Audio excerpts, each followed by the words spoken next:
Irmãos, vamos abrir a palavra do Senhor em Apocalipse, capítulo 3. Apocalipse, capítulo 3, versículo 14 em diante. Apocalipse 3, versículo 14 em diante. Tiago, Daniel, tu entrega ali para o Lira, por favor. Lira, aqui está as passagens, tá? Irmãos, hoje é a nossa sétima e última ministração sobre as 7 igrejas do Apocalipse. Quantos têm sido abençoados por essa série de mensagens? Eu, irmãos, tenho, cada vez que eu leio, e olha como é que a palavra de Deus é, né, irmãos? A gente já leu, talvez, digo a gente como um todo, nós já lemos sobre as cartas do Apocalipse muitas vezes, mas cada vez que você lê e relê, você vai redescobrindo coisa nova e aquilo vai abençoando o seu coração. E eu quero dizer algo mais para vocês, queridos.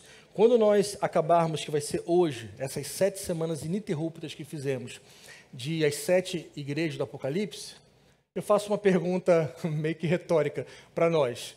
Por que não continuarmos, então, estudando o Apocalipse? O que vocês acham? Então, por que não continuarmos em umas boas semanas estudando o Apocalipse? Olha, irmãos, olha como a Bíblia é rica. Hoje é a 7ª semana. E sabe quantos capítulos de Apocalipse nós estudamos? 3. Em 7 semanas nós estudamos 3 capítulos. Apocalipse tem 20 quantos? 22 capítulos, ou seja, olha quanta coisa a gente pode aprender com esse livro da Bíblia. Então, se vocês nos derem permissão, nas próximas semanas, vamos continuar em Apocalipse. Vamos continuar vendo o que Deus prometeu, como será o fim dos tempos, sem sensacionalismo, sem adivinhanismo, se é que existe essa palavra. Não, vamos ler o que a palavra do Senhor diz, o que o Senhor nos ensinou. Apocalipse, capítulo 3, versículo 14 em diante.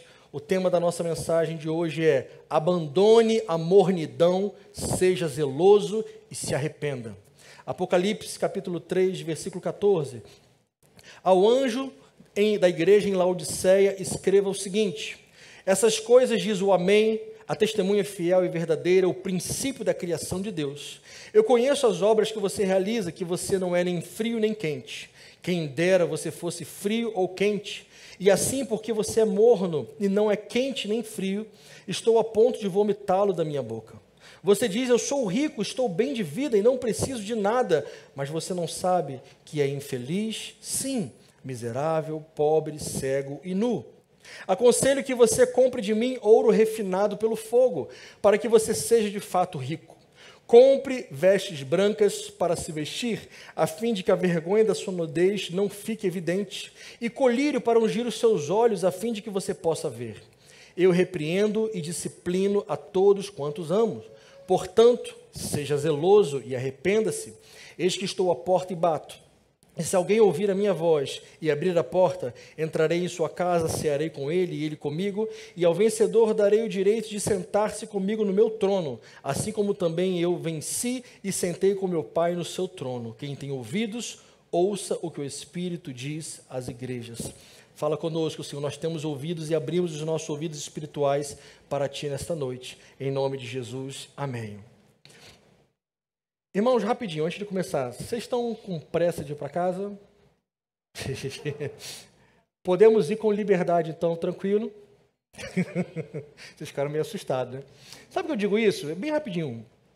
Às vezes eu vou pregar em outras igrejas, quando nos convidam, e geralmente assim: pastor, 20 minutinhos só, tá rapidinho, né? Eu entendo que tem toda uma programação, mas eu fico tão feliz, irmãos, de a gente ter essa liberdade aqui na capela de, sempre que vem um pregador e me pergunta: pastor, quanto tempo? Eu falo: meu irmão, vai. Ai, Deus choose, fala o que Deus quer te falar, porque às vezes a gente faz tanta coisa e é tão relevante para nós essa palavra. Então, por que eu estou dizendo isso? Eu vou ficar 2 horas aqui, não é isso não, irmão. Mas é só para você se desconecta um pouco com as coisas lá fora. Não tem mais Faustão, agora é Hulk, né? Então não mudou nada, né? Tu não vai estar perdendo nada. Fantástico, hoje em dia já não tem mais nada, só coisa ruim. Então, abra o seu coração. Essa última carta ela é muito especial. Ela é muito especial porque ela também, irmãos, representa... Lembra que das 6 cartas anteriores nós vimos falando que cada uma delas representava um período da história, vocês lembram? Essa última carta ela representa o último período, de 1900 até os dias de hoje que nós estamos vivendo. Em outras palavras, isso quer dizer o seguinte: a nossa igreja hoje, digo a nossa igreja de Jesus como um todo, em muitos aspectos, é comparada à igreja de Laodiceia. E isso é desesperador. Mas, ao mesmo tempo, sempre há esperança. Gente, falando um pouquinho sobre a cidade de Laodiceia, né? Se vocês lembrarem, nas 6 igrejas anteriores, cada uma delas, hoje em dia, ainda existia uma cidade que era aquela do passado, só que com outro nome. Vocês lembram disso? Essa é a única cidade, olha que interessante, né, que não existe mais. Inclusive, ela é chamada lá pelos turcos de Esquirrissar, que significa Castelo Velho. Se você pesquisar um pouquinho na internet, você vai ver as fotos das ruínas que tem nessa cidade. Então, das 7 igrejas de Apocalipse, é a única cidade que não existe. Interessante isso. Sobre Laodiceia, gente, ela era uma cidade muito rica. Das 7 igrejas que nós vimos também outras cidades ricas, mas a minoria era rica, né? Era uma ou outra, mas a Laodiceia de todas era a igreja mais rica, e ela era muito conhecida por algumas coisas muito específicas. Pela sua produção têxtil, ou seja, era uma cidade que produzia muitos tecidos e roupas, especificamente um tipo que era mais famoso, lã preta. Olha que interessante, né? Lã sempre, na maioria das vezes, é branca, né? Lá era feito a lã preta. Daqui a pouco a gente vai entender por que é importante ressaltar isso. Também era uma cidade conhecida pelos seus serviços bancários. Olha que interessante, não eram os bancos, obviamente, como a gente vê hoje, mas era uma cidade ali cosmopolita que tinha muito essa coisa da troca do dinheiro, então também tinha esse serviço de você pegar emprestado, e agiota, e juros, né? Isso não é novo não, isso é desde aquela época, né? Muito antigo. E também, por último, ela era conhecida por uma coisa muito interessante, ela tinha produtos feitos da mistura de trigo com óleo. Olha que interessante. Eram produtos medicinais que eram usados, na maioria das vezes, para 2 coisas. Para pomadas para passar no ouvido e para colírio nos olhos. Então, a cidade de Laodiceia, repetindo, era uma cidade conhecida por produzir medicamentos, especificamente mais o colírio, e por produzir roupas. A que chamava mais atenção era essa lã preta, e também era uma cidade por ser conhecida por um polo bancário, onde se trocava dinheiro, fazia-se muitos negócios com dinheiro. Era uma cidade também que ficava na Turquia, então as 7 cidades, as 7 igrejas que nós falamos ao longo desses quase 2 meses, todas elas ficam ali na região da Turquia, aquelas cidades. E ela tinha uma coisa muito interessante, que vai fazer toda a diferença mais para frente a gente relembrar isso. Tinha um aqueduto que chegava na cidade, e esse aqueduto vinha da cidade vizinha, Hierápolis, cerca de 10 quilômetros de distância, e lá a água lá de Hierápolis saía geladinha. Só que quando ela ia chegando, depois de 10 quilômetros de aquedutos até chegar em Laodiceia, a água não chegava mais gelada. A água chegava o quê, gente? Morna. E além de chegar morna, ela, no meio dos aquedutos, ela vinha trazendo aquele monte de minério, de pedrinhas, de minerais. Então ela chegava em Laodiceia, uma água morna, cheia de minerais, detritos, e que a história diz, dos relatos, que as pessoas que bebiam aquela água sentiam vontade de vomitar. Ou seja, a água que chegava em Laodiceia, de uma certa forma, não era uma água potável para beber, porque era morna, cheia de detritos e minérios. Olha que interessante, né? Já está conseguindo captar aí a mensagem já? Muito bom. E era também uma cidade conhecida por seu culto a Zeus. Ah, pastor, mas as outras cidades também, é verdade, elas estavam tudo interligadas, lembra que elas ficavam tudo pertinho uma da outra? Às vezes 60 quilômetros de distância, 70, a mais longe era 90, então era como se fosse mais ou menos aqui, a gente, Castanhal, ali, cidades próximas. E muitas delas adoravam vários deuses, e o culto maior era a Zeus, né? Deus grego. E hoje essa cidade não existe mais. Pronto, isso aí é só para a gente entender por que é importante a gente saber isso, porque se você lembrar, todas as outras igrejas, Jesus sempre usou e citou algo daquela cidade em sua carta. Vocês lembram disso? Uma que me impactou muito, porque eu não lembrava disso, foi aquela questão do livro da vida. Como aquilo mexeu comigo? Vocês lembram disso, né? Quem estava aqui lembra que a gente sempre fala de livro da vida, mas Jesus fazia uma alusão aos livros militares, aos militares que morriam em guerra, o nome era um riscado do livro da vida lá do comandante. E aí Jesus faz o seguinte: mesmo que vocês morram, eu de maneira alguma riscarei de vocês o nome do livro da vida. Enfim, então Jesus ia usando as circunstâncias de cada cidade, e aqui não foi diferente. Versículo 14, Jesus se apresenta da seguinte forma: essas coisas diz o Amém, a testemunha fiel e verdadeira, o princípio da criação de Deus.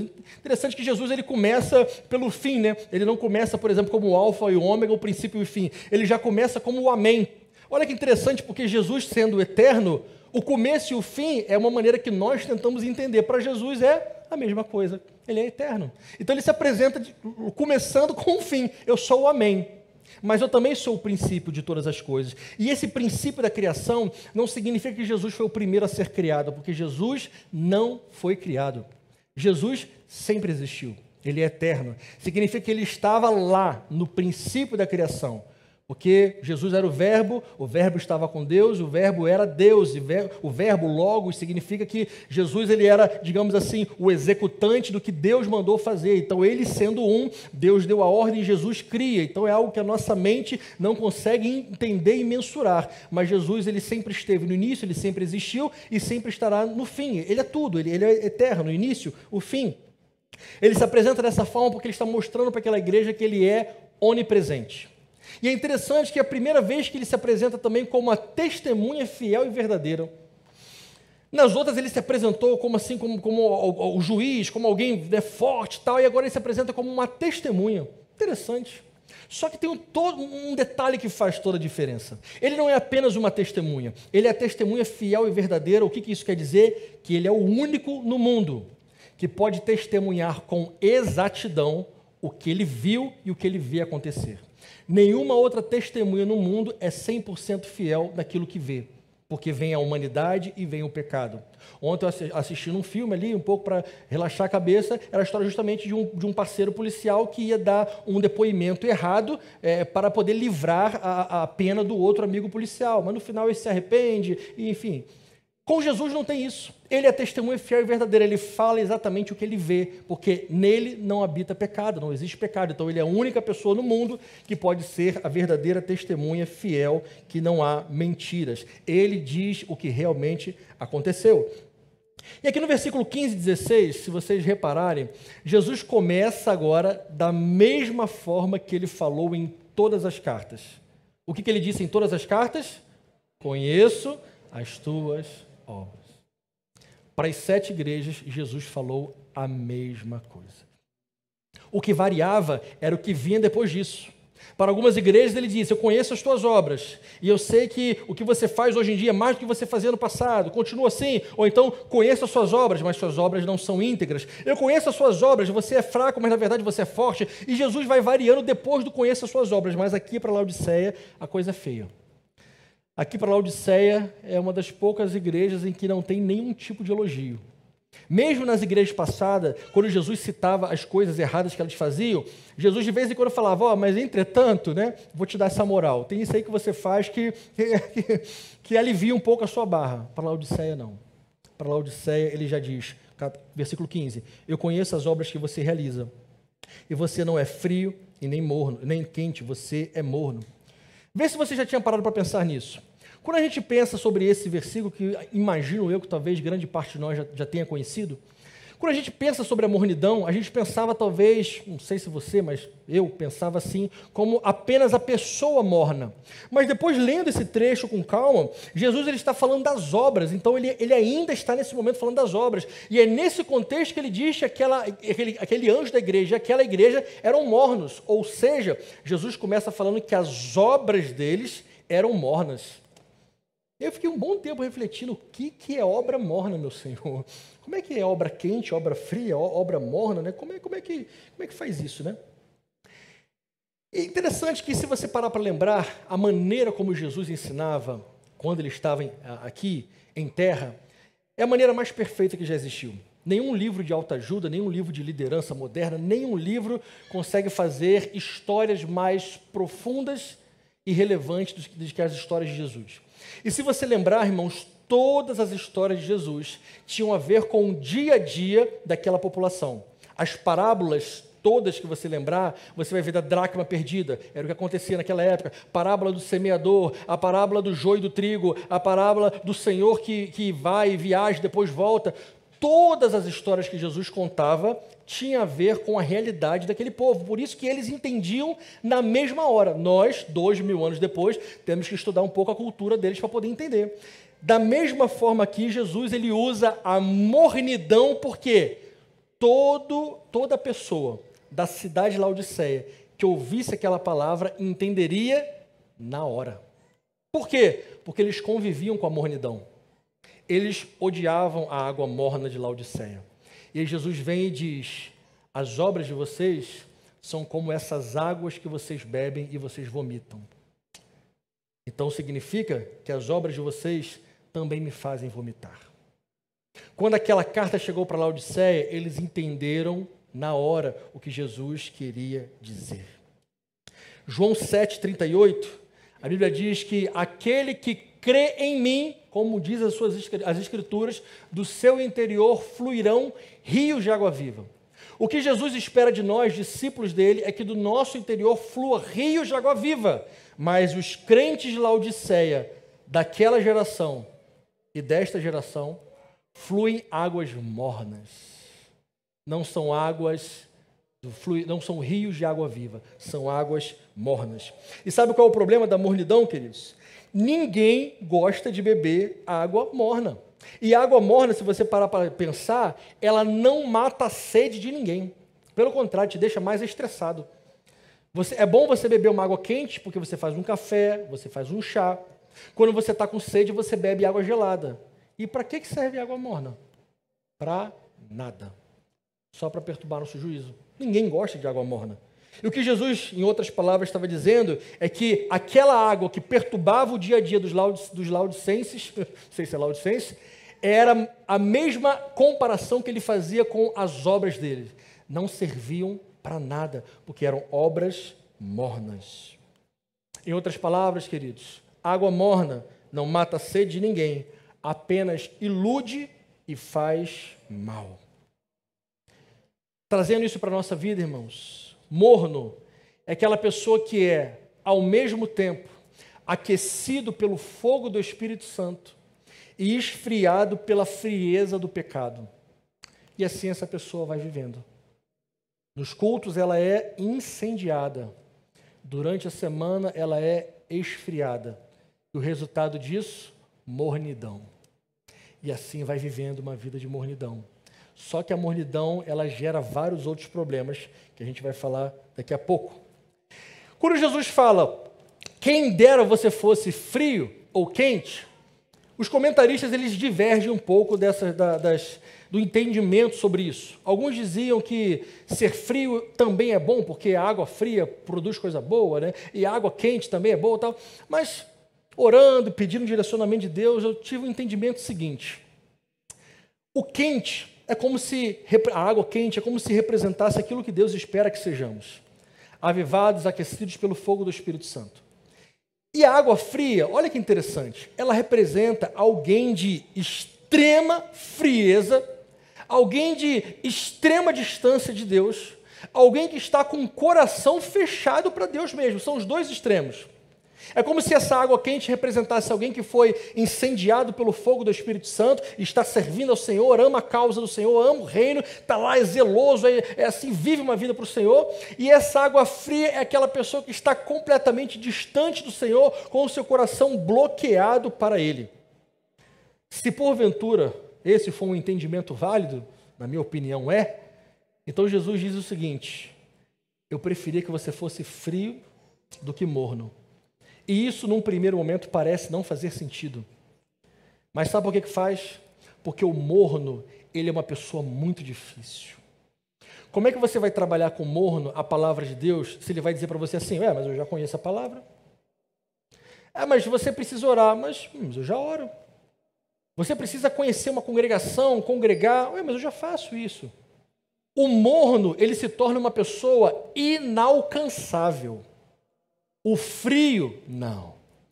O frio, quando abre o coração para Deus, Deus entra na história, arrebenta, muda tudo, quebra a pessoa de cima para baixo. Quer um exemplo de pessoa fria? Paulo. Nós amamos Paulo. Paulo, ele era frio, olha que interessante, ele era zeloso e quente na visão dele de mundo, só que ele era completamente frio no tocante ao relacionamento com Jesus. Mas quando Jesus encontra com ele, aquela frieza toda se derrete.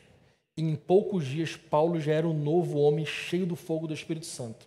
Ou seja, o frio você trata jogando quentura em cima. E sai aquele vapor e a pessoa acorda para Jesus. O morno não. As palavras que você leva para ele, ele sempre vai dizer, já sei. já sou crente, já está tudo tranquilo. Eu estou no status quo de sem problema nenhum. Quer um exemplo de pessoa morna? Judas Iscariotes. Andava com Jesus, fazia parte dos 12, era o tesoureiro, teoricamente alguém de confiança, a Bíblia diz que ao contrário, porque ele roubava dinheiro. Ele era a personificação de alguém morno. Via os milagres que Jesus fazia, via mortos serem ressuscitados, experimentou e participou do milagre em que os discípulos participaram, que foi a multiplicação dos pães, ou seja, pelas mãos de Judas, milagres aconteceram, mas no final das contas aquilo era só religiosidade. Judas era a tipificação de alguém morno. No final da história de Judas, para quem lembra, ele pega as moedas, joga de volta do templo, e nisso, num primeiro momento, parece um arrependimento, mas não é. É um remorso, algo que é muito diferente de arrependimento. Tanto que ele foi lá e se enforcou, e só Deus sabe onde está a alma de Judas hoje. Não seja apressado em dizer para onde ele foi. Você e eu não somos os juízes de toda a terra, somente Jesus é o juiz de toda a terra. Ele sabe o destino de cada alma. Cabe a nós pregar o evangelho, e a ele foi dado por Deus o poder de decidir para onde irão as almas. Ou seja, nesse contexto, Jesus diz: eu preferia que você fosse quente, obviamente, mas eu preferia até que você fosse frio, porque você é morno, as coisas estão complicadas para o seu lado. Qualquer palavra que for chegar até você, você sempre vai dizer que não precisa. Qualquer exortação que for chegar até você, você vai dizer que não precisa, porque você já está na igreja, porque você já conhece a Bíblia, porque você já tem anos de caminhadas com Deus. Mornidão total. O morno, irmãos, ele é indiferente. O morno é uma pessoa estagnada espiritualmente. Paulo, em outros lugares da Bíblia, chamou o morno de crente carnal. É aquele que não tem experiências com Deus há um bom tempo. Isso significa que o morno, ou a morna, um dia teve experiências profundas com Deus. Mas os anos foram se passando e as experiências se tornaram apenas lembranças. E daqui a pouco essa pessoa vai estar assim: lá nos idos de 1720, quando eu era adolescente, quando eu era criança, aí Deus falou comigo. Tá, e agora? Não, hoje em dia não fala mais não. Mas o mesmo Deus que falava no passado é o mesmo Deus que fala no presente. A questão é que a nossa insensibilidade espiritual nos faz não estarmos atentos para o que Deus está falando. Infelizmente, o morno é aquela pessoa que já serve a Deus do seu jeito, de maneira personalizada, há muito tempo. E eu tenho para mim que é aquela pessoa que ouve de Jesus o que Jesus falou na carta passada: as suas obras não são íntegras. E muitos mornos estão por aí, aos montes, na casa de Deus, apenas para ver as novidades que estão acontecendo. Por incrível que pareça, tem muitos mornos espalhados pelo mundo que vão para a igreja só para ver o que de novo está acontecendo. Que Deus tenha misericórdia de nós. Versículo, aqui em Mateus 5, versículo 13, é uma palavra muito forte que Jesus falou, mas que faz um paralelo com a mornidão. Vocês são o sal da terra, e se o sal vier a ser insípido, ou seja, perdeu o sabor, como é que faz para restaurar o sabor? Não tem como. Para nada mais presta, senão para ser lançado fora e ser pisado pelos homens. Que palavra dura e difícil, mas a mornidão é exatamente como o sal sem sabor. Para nada serve. O morno, o crente carnal, ele só dificulta o crescimento e o amadurecimento do neófito. Ele só dificulta o bom relacionamento entre os maduros na fé e os neófitos. O crente morno, o crente carnal, não deveria existir. Pesado isso, gente? Que Deus tenha misericórdia de nós. Porque o desejo do coração de Deus para todos nós é que todos sejamos crentes maduros na fé. E maturidade cristã não tem a ver com tempo de igreja, não tem nada a ver com tempo de igreja. Maturidade cristã tem a ver com intimidade com Deus. E tem pessoas que têm muito menos tempo de igreja, mas são muito mais íntimas do que pessoas que têm 30, 40 anos de igreja. E sabe só quem pode dizer isso? Só Deus. Nenhum pastor, nenhum líder, nenhum tem o direito ou o poder de dizer: você é novo na fé, você é maduro, você é morno. Não, jamais. Nós não temos esse poder.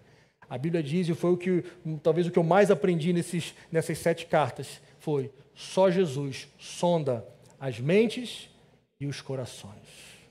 Só Ele sabe. A Bíblia diz que pelos frutos nós conheceremos, é verdade.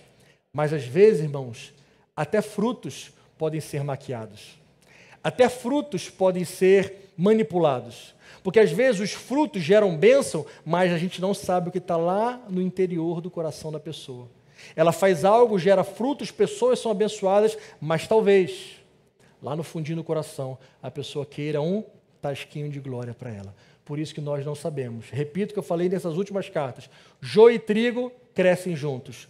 Somente o Senhor Jesus sabe quem é quem e na hora que Ele tiver que fazer o julgamento, Ele fará. Não cabe a nós, igreja do Senhor, fazer isso.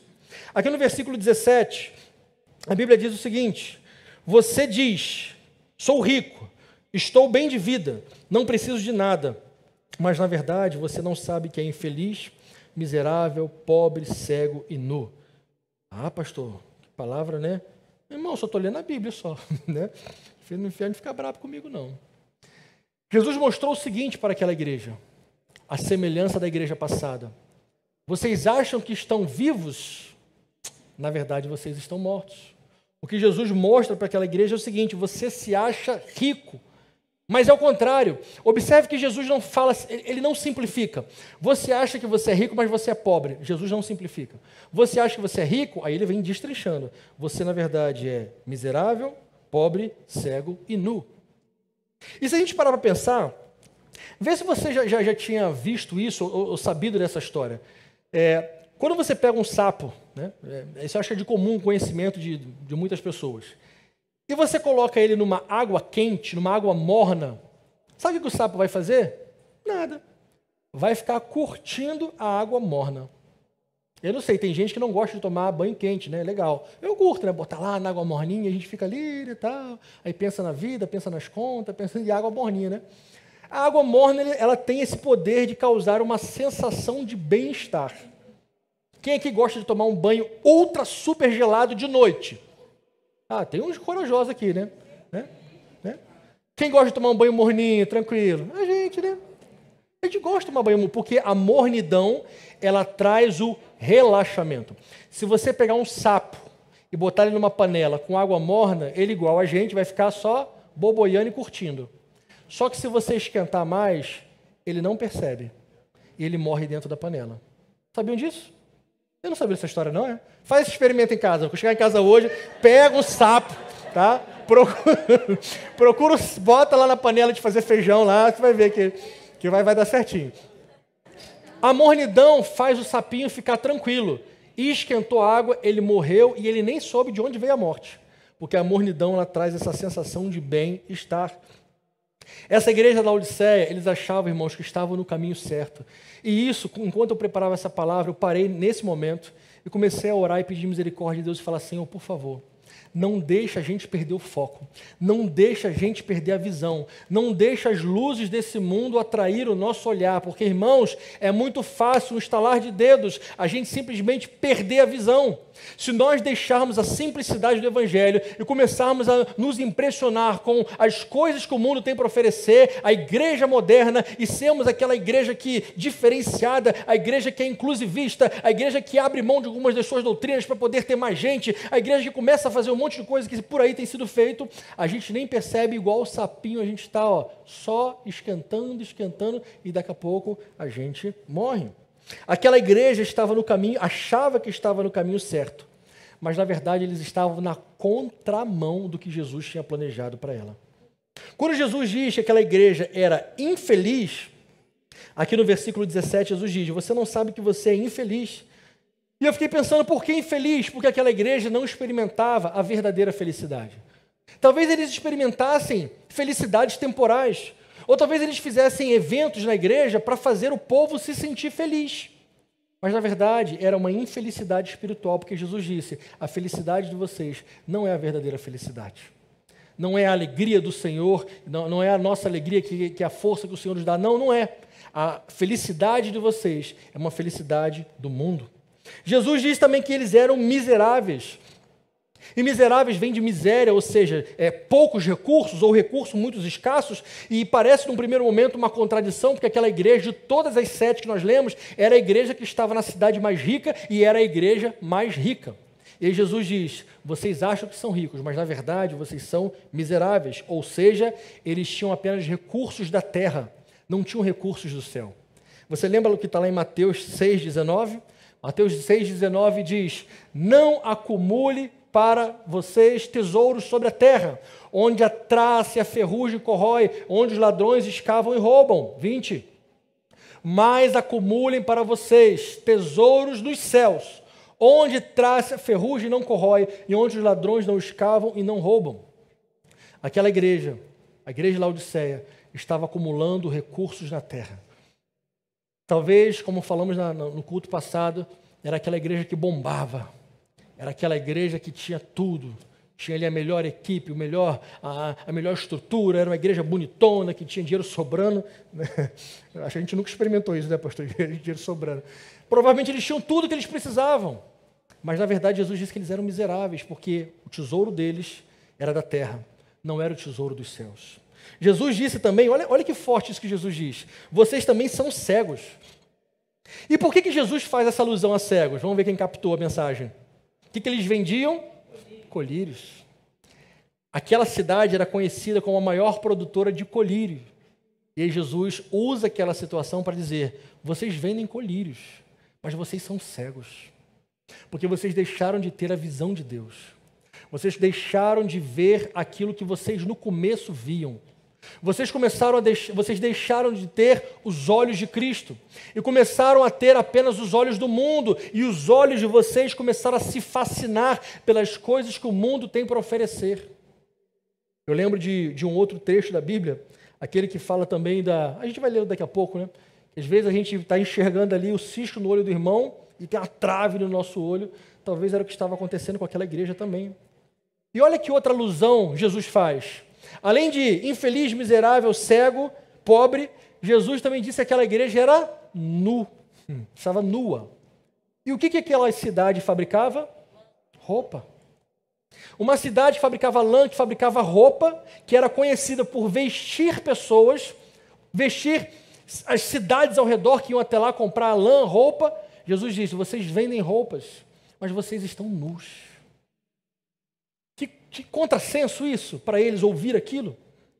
Era como se o sangue de Jesus, que cobre a todos nós, sobre eles, já tivesse saído há muito tempo. E eles estavam ali sem a cobertura do sangue de Cristo. E a pior parte é que eles nem perceberam. A maior tragédia é essa. Eles não perceberam que eles estavam nus espiritualmente. Apocalipse 16:15. Apocalipse 16:15 diz, bem-aventurado, eis que venho como ladrão, bem-aventurado aquele que vigia e guarda as suas vestes, para que não ande nu e não se veja a sua vergonha. E era exatamente o que estava acontecendo com aquela igreja. Irmãos, Deus tem uma maneira para falar como cada um de nós. Numa das igrejas, Jesus se apresentou como aquele que tem os 7 Espíritos de Deus, e uma das coisas que significa isso é a sua onipresença e a sua multiforme graça de trabalhar com cada igreja e com cada pessoa. Eu não sei como Deus fala com você. Comigo, eu já sei identificar ao longo desses meus anos de caminhada com Cristo como Ele fala comigo. E uma das maneiras como Deus fala comigo muito mesmo ao longo dos anos é através de sonhos. Não sei se é assim com você, pode ser que não, enfim, individual. E às vezes, eu lembro que acontecia bastante assim, em especial na minha adolescência, enfim, de vez em quando eu tinha uns sonhos que eu estava peladão no meio da rua. E às vezes, quando eu tinha aqueles sonhos, eu já acordava de manhã e eu já sabia, meu Deus, chulapada. É Deus me mostrando a minha ausência do Espírito. Bora buscar, cara no pó, orar, arrependimento, perdão. E às vezes, sonhos piores do que esse. Eram sonhos, às vezes, quando eu estava andando na rua, de camisa, todo bonitinho, e de repente sem a parte de baixo. Aquilo me dava um desespero e um pânico. Eu lembro que teve uma vez, não muitos anos atrás, esse talvez tenha sido o sonho mais desesperador, que eu estava na igreja, no sonho, de calça e sem camisa. Aquilo para mim, eu sentia Deus falando comigo assim, filho, está faltando o Espírito Santo, está faltando presença, está faltando poder, está faltando isso. E eu sempre interpretava aquilo, no meu caso particular, não estou criando doutrina, por favor, no meu caso particular. Eu interpretava que era momento de arrependimento, buscar, clamar, se encher do Espírito. Enfim, só estou citando isso porque Jesus mostra aqui que a ausência de roupas espirituais daquela igreja mostrava a distância deles do Espírito Santo. Aqui em Atos capítulo 3, versículo 6, é aquele famoso versículo que todos nós conhecemos, que mostra o que a igreja deveria continuar sendo até hoje, mas o que ela se tornou. Pedro, porém, disse ao coxo: eu não possuo nem prata nem ouro, mas o que eu tenho, isso lhe dou. Em nome de Jesus Cristo Nazareno, levante-se e ande. Quem lembra dessa história? Foi logo no comecinho da igreja. Pedro, sangue nos olhos ali, tinha acabado de ser batizado com o Espírito Santo, estava uma tocha humana, por onde ele passava, a sua sombra curava pessoas, e estava assim, Pedro irreconhecível, não era mais aquele tagarela que falava besteira, não, agora ele era um pregador expositivo da palavra de Deus, que soltava fogo do Espírito por onde ele passava.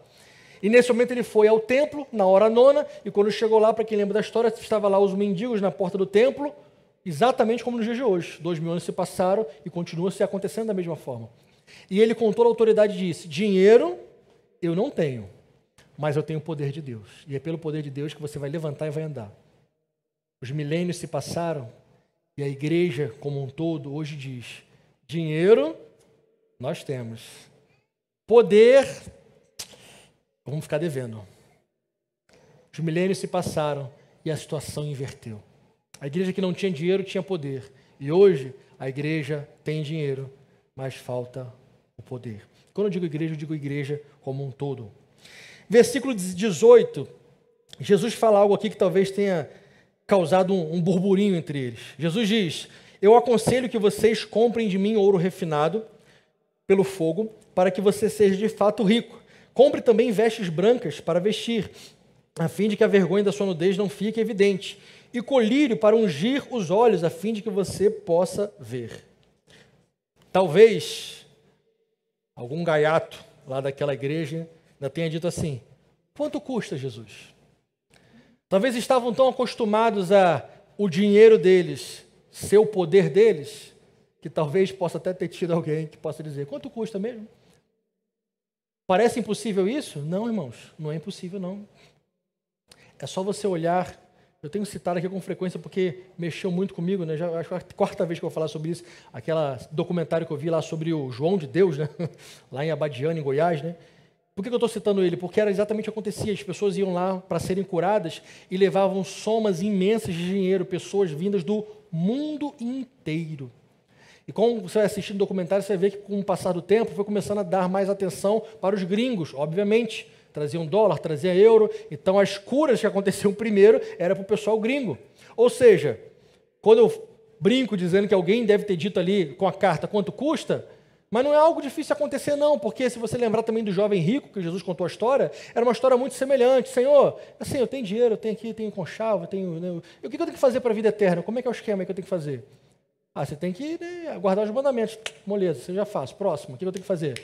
Vender tudo. Não, aí não. Aí quebrou o esquema, né? Porque vender tudo aí vai tirar justamente o que eu tenho aqui para comprar a vida eterna.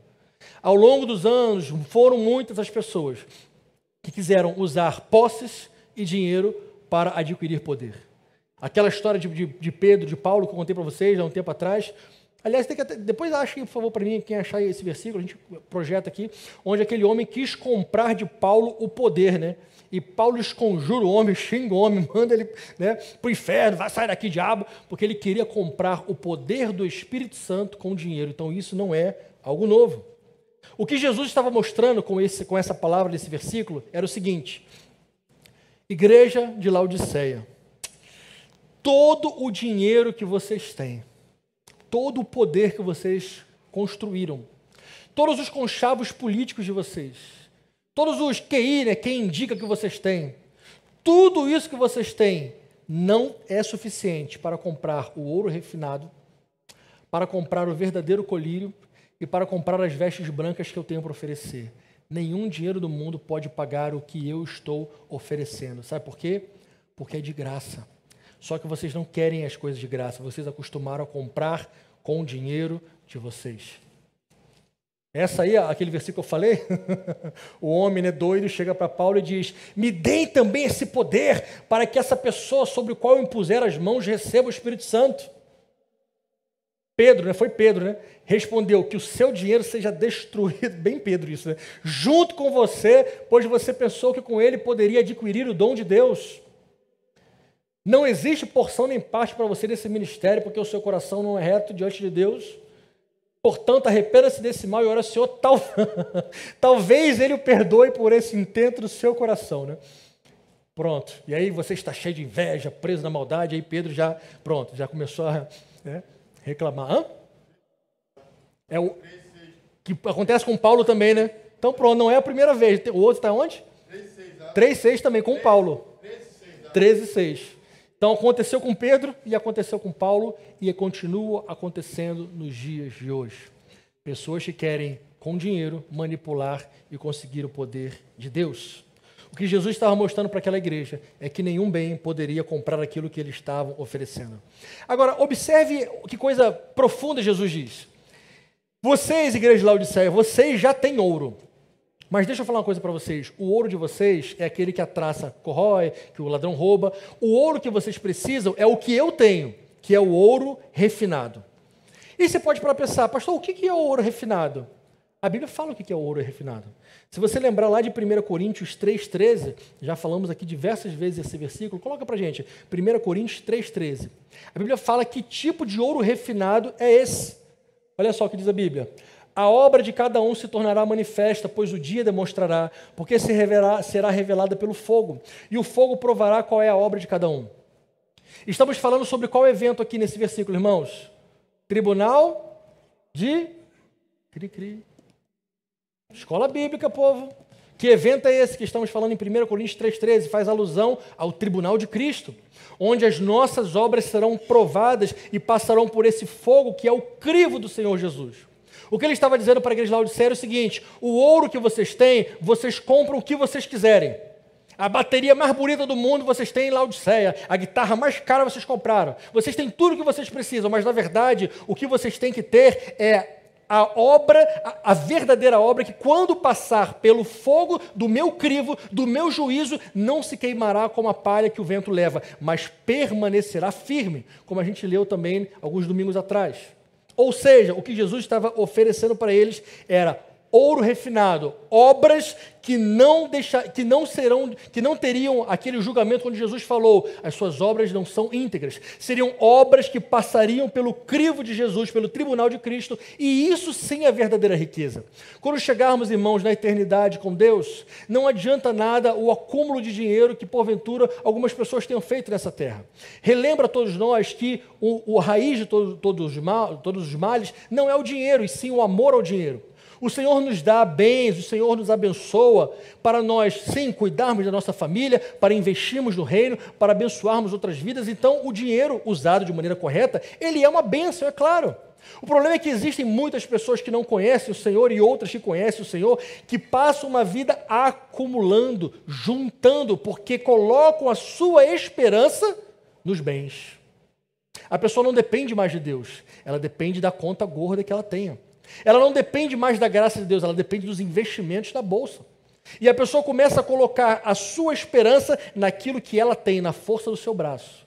A Bíblia nos relembra que maldito é o homem que confia no homem e que faz do seu braço a sua força. Então, nesse sentido, Jesus disse para eles: esse ouro que vocês têm não serve de nada. O ouro que eu tenho refinado, esse que significa que as obras de vocês que passarão pelo meu juízo permanecerão, isso sim é verdadeira riqueza, porque esse será o galardão que eu darei para vocês. Aí Jesus continua dizendo o seguinte: vocês aí em Laodiceia são famosos por fazer lã preta, é uma lã diferenciada, uma lã que vem gente de todo lugar para comprar, mas na verdade vocês precisam de vestes brancas. Vocês fazem lã preta, mas vocês precisam de vestes brancas.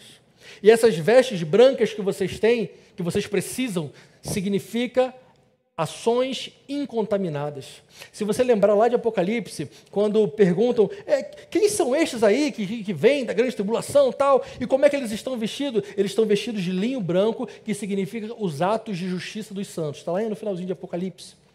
As vestes brancas, ela muitas vezes na Bíblia representa a pureza, representa o não incontaminar-se com as coisas do mundo e representa, como vimos há 2 igrejas atrás, o vencedor. Vocês fabricam lampreta, vocês vendem para muitas pessoas, vocês são famosos por causa disso. Mas o que vocês precisam mesmo é das vestes que eu tenho para oferecer. Comprem de mim. Usem o ouro de vocês para comprar as vestes de mim. Ah, vocês não podem, não é verdade? Porque as minhas vestes são de graça. As minhas vestes não são vendidas. O ouro de vocês não pode comprar as vestes brancas que vocês precisam. As vestes, irmãos, mostram para nós também que o que importa para Deus não é a aparência, e sim o coração. Se você lembrar lá de 1 Samuel 16:7, quando Deus fala com Samuel o seguinte: Samuel, não atente para a aparência, para a altura de Saul, não atente para isso. Não olhe para a sua aparência, a sua altura, eu rejeitei. O Senhor não vê como o ser humano vê o exterior, mas eu vejo o coração. As roupas que vocês produzem em Laodiceia são bonitas para o mundo inteiro, mas para mim não me importo com essas roupas que vocês fazem. O que eu quero de verdade é que vocês se vistam com a verdadeira roupa branca de santidade. Nós cantamos aqui, né? Quero vestir as roupas da santidade. Era isso que faltava para aquela igreja de Laodiceia. É isso que falta para a igreja de Jesus nos dias de hoje. Jesus também diz o seguinte: vocês vendem colírios para todas as cidades, mas vocês não conseguem enxergar toda a pobreza espiritual que vocês vivem. Lá em Mateus 7, versículo 3, aquele famoso versículo, quando Jesus fala que, cadê? Mateus 7, 3. Você vê o cisco no olho do seu irmão, mas não repara na trave que está no seu próprio? 4. Ou como você dirá ao seu irmão, deixe que eu tire o cisco do seu olho, quando você tem uma trave no seu próprio olho? Ou então Mateus 15, 14, que é muito forte também, quando Jesus faz ali um paralelo com os fariseus. Esqueçam os fariseus, eles são cegos guiando outros cegos. Se um cego guiar outro cego, ambos cairão no buraco. Em outras palavras, Jesus estava dizendo para aquela igreja de Laodiceia: vocês estão iguaizinhos aos fariseus. Vendem colírio, mas vocês estão cegos. Os fariseus sabiam de cor toda a lei, ensinavam a lei, tinham pedaços da lei pendurados na roupa deles, mas o coração deles estava completamente longe do Senhor Jesus. A igreja de Laodiceia era assim, vendia possibilidade de enxergar para os outros, mas ela estava cega e não conseguia mais enxergar o plano de Deus e ter a visão de Deus. É mais ou menos como a gente vê nos dias de hoje, aqueles que são os julgadores da igreja. De vez em quando, sempre, né? Nas redes sociais, na televisão, em todo lugar, sempre vão ter aquelas pessoas que apontam as mazelas e os erros da igreja de Jesus. E eles não mentem. Tudo que eles apontam é verdade, são as nossas falhas, muitas vezes. Só que há uma diferença entre quem acusa e quem exorta. Os profetas que Deus levantava, eles também mostravam os erros de Israel. Só que eles mostravam com lágrimas nos olhos. Eles mostravam os erros e clamavam. E sempre diziam: meu povo, minha nação, por favor, se arrependam dos seus pecados. Foi assim que Deus trouxe a revelação a Daniel. Se você lembra lá em Daniel, capítulo 9, quando vem a revelação, o que Daniel estava fazendo, gente? Orando e clamando por quem? Por sua cidade, por Israel. Ele não acusava Israel, ele orava, clamava e chorava. Agora, os profetas da internet, eles simplesmente acusam e depois saem de cena. Eles são, na verdade, instrumentos de Satanás. Porque o que Satanás faz desde sempre é acusar. O que significa o nome diabo? Alguém sabe? Acusador. É o que ele faz conosco o tempo todo, acusador. O Espírito Santo não. Ele nos exorta para que haja arrependimento. Versículo 19. Não vou demorar não, prometo. Versículo 19. A palavra diz o seguinte, 3,19. Eu repreendo e disciplino aqueles a quem eu amo. Portanto, seja zeloso e arrependa-se. Essa é uma parte que deve sim incendiar o nosso coração, porque depois de todas essas coisas graves que Jesus falou para aquela igreja, no final ele diz o seguinte: eu estou corrigindo você porque eu amo você, Laodiceia. Anjo da igreja de Laodiceia, eu amo vocês demais. E é justamente porque eu amo que eu preciso repreender e corrigir vocês. Não são acusações levianas, como faz o inimigo das nossas almas. O que Jesus fazia, a exortação, o objetivo era gerar arrependimento. Agora Jesus fala uma palavra que nos faz refletir e pensar. Ele usa a seguinte palavra: vocês não estão sendo zelosos. E eu parei para ficar pensando em casa, por que Jesus usa essa palavra zelosos? Por que viver uma vida de mornidão significa não viver uma vida de zelo? E eu me lembrei daquele versículo, que com certeza você vai lembrar, Jeremias 48, versículo 10, a primeira parte. Vê se você já conhecia esse versículo. Jeremias 48, 10. Vamos falar juntos? Maldito aquele que fizer a obra do Senhor relaxadamente. Só até aí. Nessa hora me veio a lembrança desse versículo. E se você parar a pensar, relaxado é o contrário de zeloso. Zeloso é aquele diligente, é uma palavra sinônima, aquele que faz as coisas como devem ser feitas.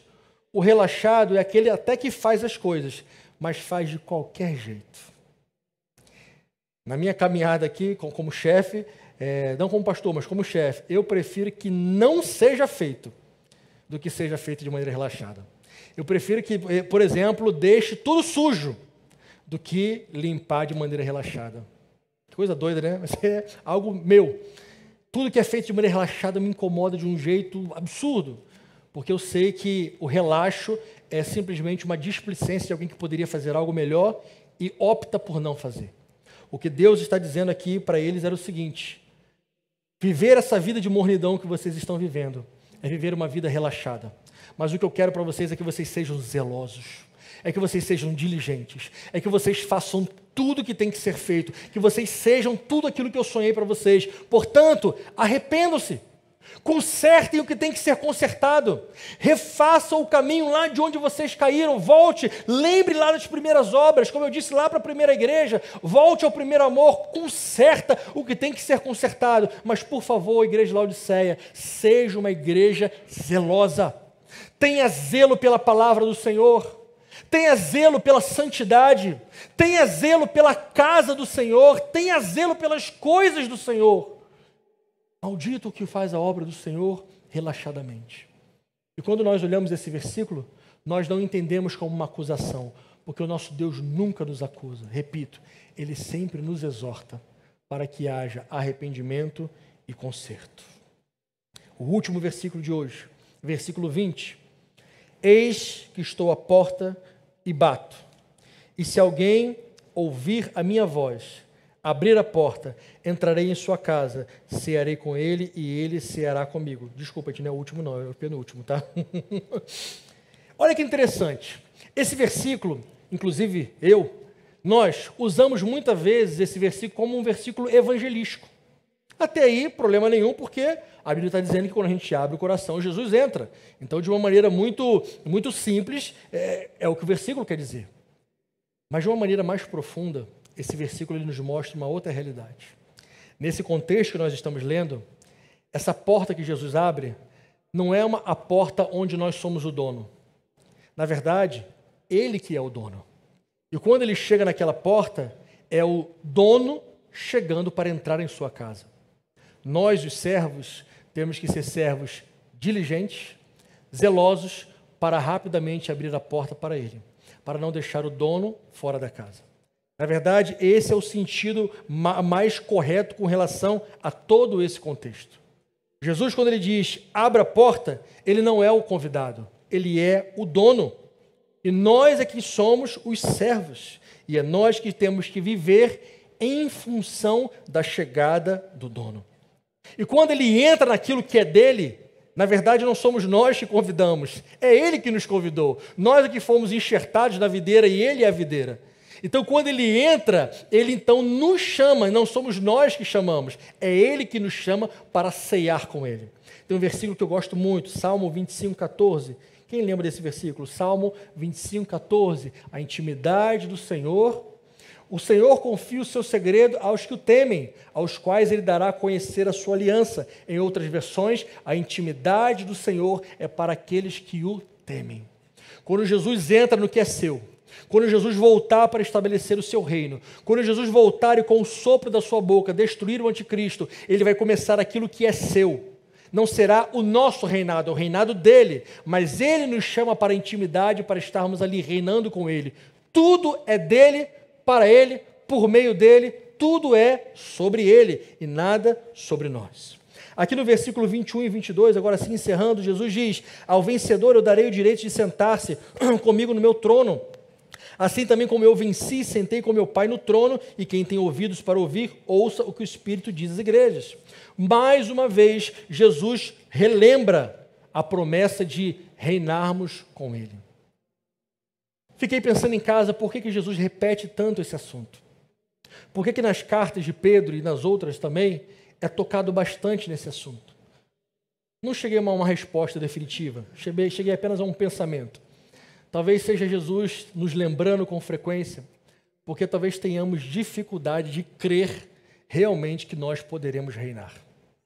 Quando nós olhamos para nós no espelho, a gente chega à conclusão: eu, rei ao lado de Jesus? Não.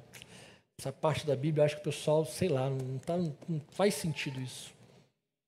Tenho para mim que é por isso que Jesus repete, talvez tantas vezes na Bíblia, que nós reinaremos com Ele. Não faz sentido nenhum humanamente isso. Não tem lógica humana nenhuma isso. Tudo isso se resume em uma palavra. Qual palavra que vocês acham que é essa? Sempre a graça. Essa é a palavra que resume tudo, graça. É aquilo que a gente não merece e Jesus, por amor, ainda assim nos dá. Você e eu não merecemos reinar com Ele. Quem somos nós? Mas pela graça, você vai reinar com Ele. Pela graça, você vai ser rei, rainha. Pela graça, você vai fazer parte de uma nação sacerdotal real. Pela graça e pela misericórdia de Deus, você se assentará ao trono ao lado de Jesus. Repito, não tem lógica humana, isso é só lógica divina. Isso é graça. E neste momento, observe que, olha logo para qual igreja Jesus relembra. Observe que Jesus não falou isso para a igreja. Qual era aquela igreja bonitinha que não tinha aparentemente erro nenhum? Quem lembra o nome dela? Filadélfia, né? Olha que ele promete para a igreja mais problemática de todos, para Laodiceia. Laodiceia, você fez um monte de coisa errada. Mas se você for zelosa e você se arrepender, deixa eu te falar o que a graça vai fazer por você. Você vai reinar comigo. Você vai se assentar no trono comigo. E você reinará comigo e governará as nações. Por mais que você não veja possibilidade humana, tudo isso é por causa da graça. Tudo é por causa da graça. Se você ainda não está por dentro do assunto reino milenar, durante essa semana, nas nossas redes sociais, nós tiramos uma semana inteira, 6 ministrações, para falar sobre a escatologia como um todo, de maneira resumida. Essa pregação de hoje, a 7ª pregação, em breve, talvez amanhã eu já mando para vocês um link das 7 ministrações juntas, para você escolher qual que você quer ver, se você perdeu alguma, para você estar por dentro de toda a escatologia. Temos sentido em nosso coração de trazer de maneira forte esse assunto para a igreja, porque cremos com todo o nosso coração que podemos ser, não afirmo, mas que podemos ser a geração da volta de Jesus. Quantos esperam por isso? Pastor, qual é a data que Jesus vai voltar? Nenhum de nós seríamos levianos em fazer isso. Jamais. Infelizmente, muitas pessoas ao longo da história marcaram datas para a volta de Jesus e, obviamente, todas erraram. Nós não sabemos a data da volta, mas vivemos como se o arrebatamento fosse acontecer quando, irmãos? Agora, hoje. Assim nós vivemos a nossa vida, como se o arrebatamento fosse acontecer a qualquer momento. Lucas. Na eternidade, irmãos, durante o reino milenar, nós governaremos as nações com o Senhor, por mais que não faça lógica humana nenhuma. Já na eternidade será diferente. Nós continuaremos, segundo a palavra de Deus, sendo reis e sacerdotes, mas nós não teremos mais nações para governar. Durante o milênio, a Bíblia diz que Jesus, com um cetro de ferro, governará as nações nesta terra. E que nós, a igreja de Jesus, os santos de Deus, comprados pelo sangue do Senhor, serão seus ministros com corpos glorificados que não podem pecar, e nós reinaremos com Ele. Na eternidade, não teremos mais nações para reinar. Viveremos olhando Deus face a face. Seremos, então, aquilo que Jesus sempre falou que nós seríamos, co-herdeiros de Deus. E é nesse contexto, e eu encerro com esse versículo, que talvez seja um dos versículos mais especiais para todos nós.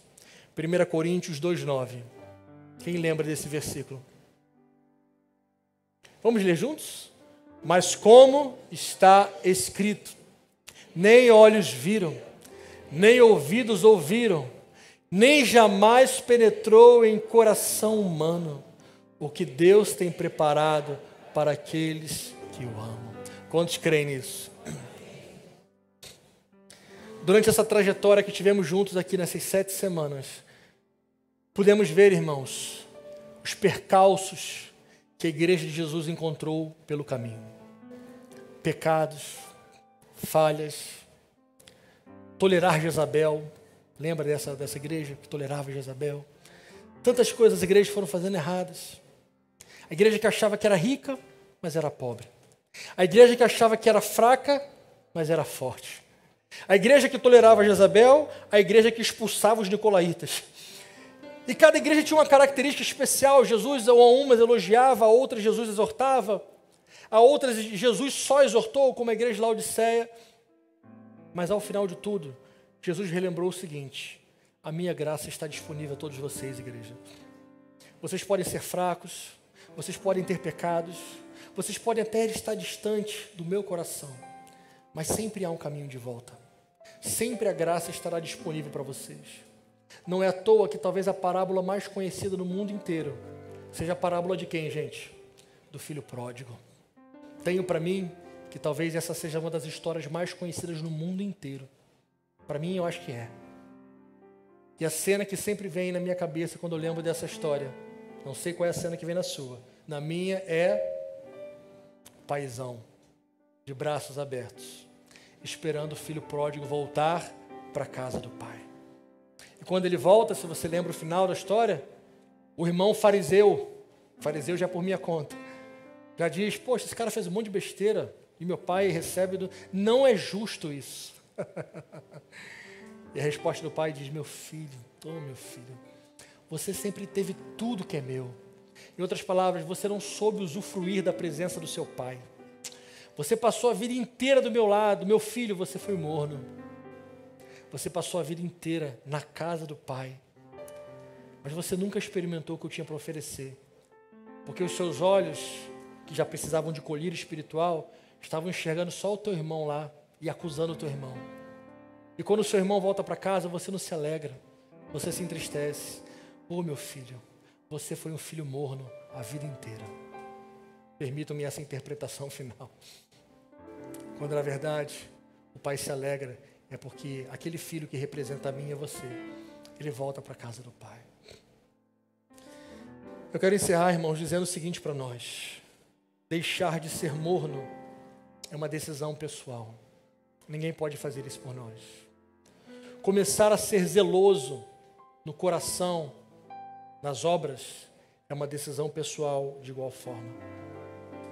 O apelo que eu faço para todos nós, obviamente com um espelho aqui na frente: abandone a mornidão, seja zeloso e arrependa-se. Arrependimento, irmãos, é a mensagem principal da Bíblia, gostemos ou não. Temos visto uma geração de igrejas que pregam o evangelho, que a mensagem principal é: você pode, você vai conquistar, você vai ser cabeça, você vai arrebentar tudo, você nasceu para governar. Mas a velha Bíblia, que não mudou, continua dizendo: arrependei-vos, pois é chegado o reino dos céus. Essa é a principal mensagem do evangelho, sempre foi e sempre será. Ela nunca será atualizada, essa mensagem. Até a volta de Jesus, estaremos juntos pregando essa mensagem. O que faremos logo mais juntos é o que Jesus disse: não parem de fazer isso até que eu volte. De igual forma, não podemos deixar de ser zelosos, deixar de pregar a santa palavra de Deus corretamente interpretada até a volta de Jesus.